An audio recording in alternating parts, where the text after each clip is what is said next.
get started. Welcome all of you. Thank you for coming. This case has been a tough case on the officers involved in investigating it, and they've been putting in some long hours, and this is a lot of rumors flying around out there on this. There's a lot of public concern and interest in what's going on out at that location. So this is we appreciate the press's assistance in getting the truth out there, what's been going on. My name is Under Sheriff John Clear. I'm going to be facilitating today. With us that's going to be speaking today in the center is Sheriff Tim Luce. To his right is District Attorney Mark Sinkowitz. And to the sheriff's left is the lead investigator in the case, Lieutenant Tim Thompson. Some of the ground rules, how it will work is the sheriff is going to make a prepared statement that's been vetted by the district attorney. After he finishes with his statement, we'll open it up for questions. I'm going to keep it to about 10 minutes because, quite honestly, these guys have a lot of work to do, and we need to get them back to what they're doing. But we also want a chance to clear up some questions that your public has. Over here for those of you who haven't got it yet, there's a thumb drive that will have a copy of the prepared statement, the mugshot, the booking sheets, and a photo of the scene. There's also hard copies here also if you prefer that. So with that, thanks again for coming. I'm going to turn it over to Sheriff Luce. Thank you. First and foremost, before I read a prepared statement, I would like to convey that very young children are victims in this case. On behalf of everyone here at the Seneca County Sheriff's Office, our thoughts and prayers go out to the victim children involved in this case and for a speedy recovery. That being said, on May 3rd, 2022 at about 5:30 a.m., the Seneca County Sheriff's Office responded to a business in the town of Tyre, the Love's Truck Stop, 1262 Route 414, Waterloo, New York, for the report of several fires inside the building. Upon arrival of the sheriff's deputies, they located two suspects that allegedly started and attempted to start the fires. The two were immediately detained. Upon further investigation, sheriff's deputies found that the two were in the company of a 1-year-old child that was covered in flammable liquid. The child was immediately turned over to North Seneca Ambulance and transported to Geneva General Hospital. While sheriff's deputies were checking the building, a suspicious device was located in the men's bathroom. The building was immediately evacuated and the Monroe County Bomb Squad was requested to the scene. Explosive detection K-9 units from Ontario County Sheriff's Office and the Wayne County Sheriff's Office also responded to the scene to assist.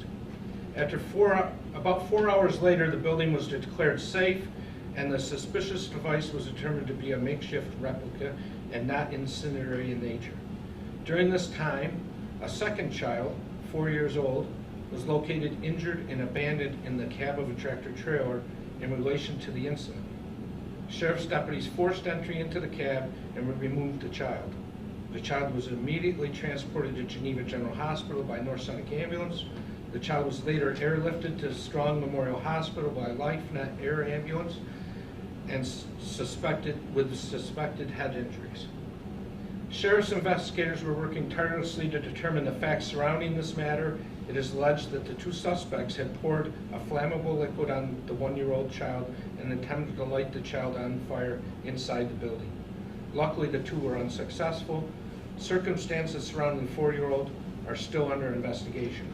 Sheriff's investigators can report that both children have been medically treated and will be released from the hospital care. Both children are expected to make a full recoveries and are in the custody of the Seneca County Division of Human Services.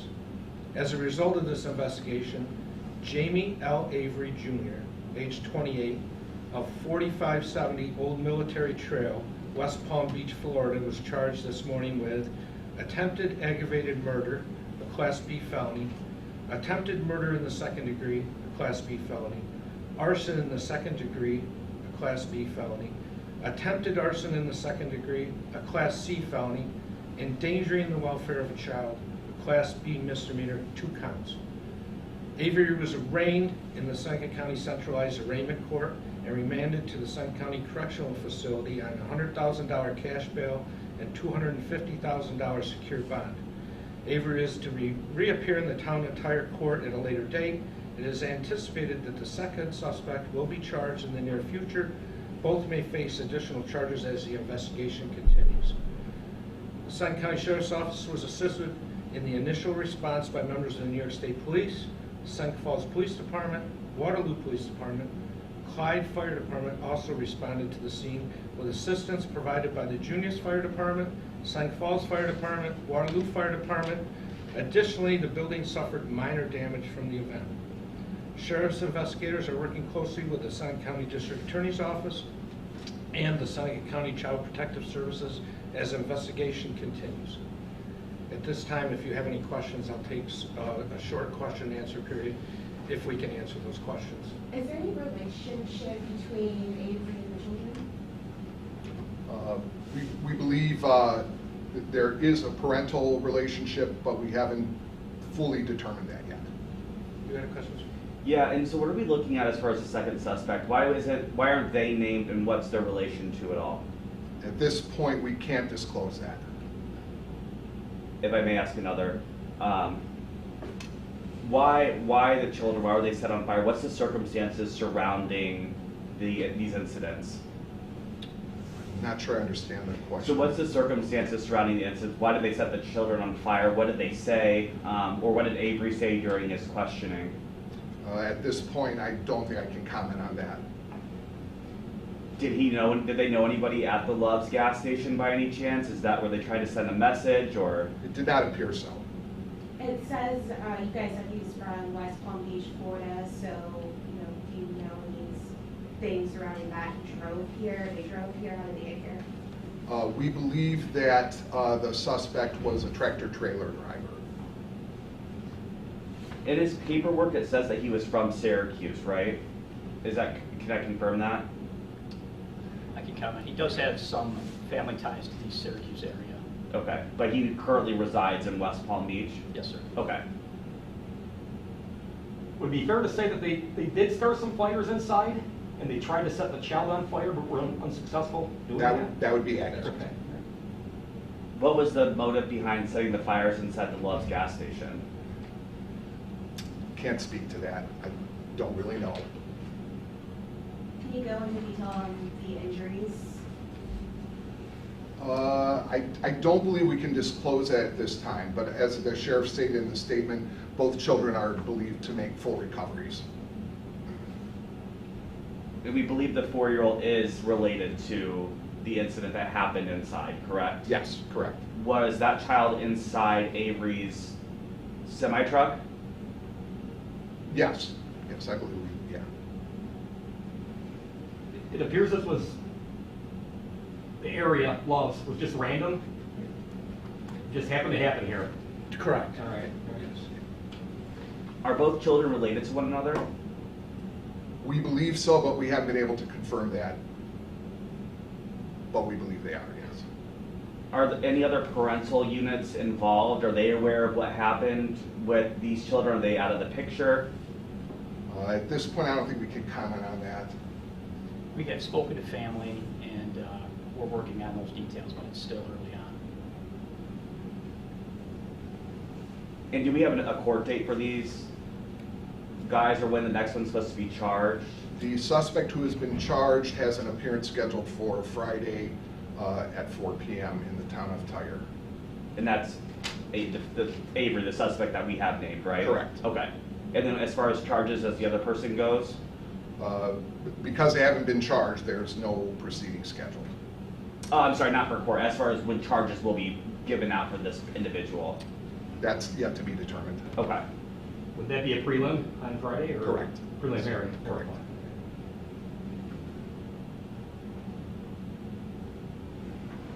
Any other questions? Thank you very much. Thank you very much. Oh, actually, can I ask you one more question for the investigator? I'm assuming that you went to the scene and investigated. Talk to me about that. What was that like, coming up and seeing those children? And if you could come up to the podium, that'd be great.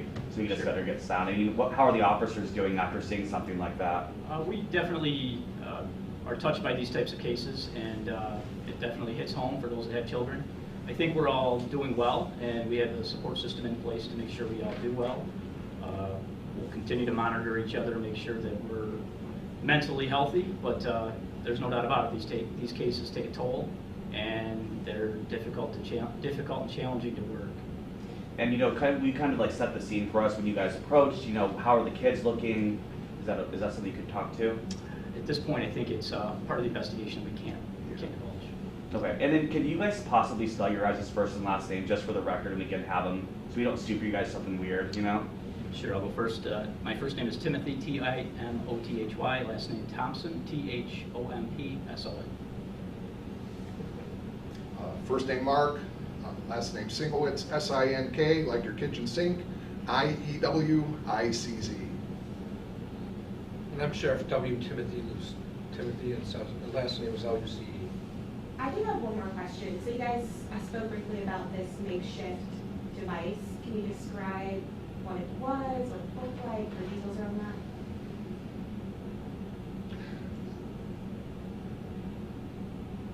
I think given the fact that it's a piece of evidence in the active investigation, I prefer not to comment about specifics at this time. Can you tell me how, did somebody call 911, a person at Love's, and can you describe how long it took for the first deputy or the first officer to get there, and what kind of scene I would assume was somewhat chaotic? Yeah, the initial 911 call came in at 5:33 a.m., I believe, and a few minutes later, the first responding officers were on scene. There were calls from Love's employees. We've been interviewing them, and will continue to do so. The scene was described as somewhat chaotic upon their arrival. How long were you out there? Several hours at least? We were out there until about a little after 11, I think, wasn't it? Yeah, I would say at least 5 hours or so. 5, 6 hours. Gotcha. What was Avery's state when you guys encountered him? Was he acting normal, erratic? He was detained without incident.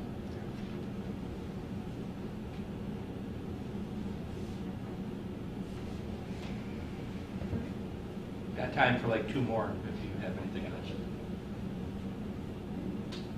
Did we already ask the relation between the 2 suspects? I don't remember if we did or not. I believe it was asked, and we're still looking to finalize the determination on that. Okay, sorry. How was the second child found? I'm sorry, sir. The second child, how was the second child found? Through the course of the investigation, we determined there may be the existence of another child on the property of Love's. While we gained more intelligence, we had already canvassed the tractor trailers on the property, isolated it to one possibility, and we confirmed that he was inside. We made entry.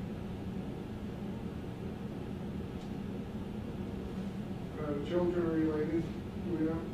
We're still working on that. Is the person Soraya, is it a girl or a boy? And you said Soraya is a girl. Soraya is a girl. And the other child was a boy? I think you Yes. said he, okay, very good. And why aren't we releasing the name of the little boy? I was just curious. I believe it's actually in the charging documents.